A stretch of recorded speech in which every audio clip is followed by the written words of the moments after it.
ஆனால் இன்று வரையிலும் மதிப்புக்குரிய கனிமொழி அவர்கள் எந்த இதுவும் பேசியிருக்காரா என்று சொன்னால் எனக்கு தெரியவில்லை. நீங்கள் தான் கேட்கணும்.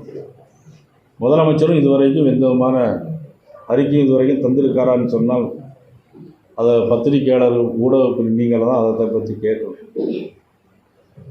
இதுக்கெல்லாம் அடிப்படையாக காரணமாக இருக்கக்கூடியது கோயம்புத்தூரில் நமது மதிப்புக்குரிய அகில இந்திய மகளிர் அணி தலைவர் வானதி சீனிவாசன் அவர்களும் திரு முருகானந்தம் அவர்களும் சொன்னார்கள், கோயம்புத்தூரிலே கஞ்சா போதைப்பொருள் அதிகமாக இருக்கிறது.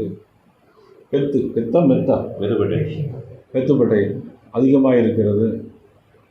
ஆனால் ஒரு காவல்துறை அதிகாரியே சொல்லியிருக்கார், இதை வெளியே சொன்னால் என்னுடைய உயிருக்கே ஆபத்து வரும்னு ஒரு காவல்துறை அதிகாரி கோயம்புத்தூரில் ஒரு நல்ல அதிகாரி சொல்கிறார். அப்படின்னா நார்காட்டிக் போஸ்டிங் வாங்குவதற்கு 25 லட்சம் 30 லட்ச ரூபா கொடுத்து கோயம்புத்தூருக்கு வர்றது மாதிரி காவல்துறை டிரான்ஸ்ஃபருக்கு அவ்வளோ பணம் கொடுக்குறாங்க. குறைந்த விலை, நிறைந்த தரம், தங்கள் தேவைகள் அனைத்தும் ஒரே இடத்தில். ஜெயச்சந்திரன்.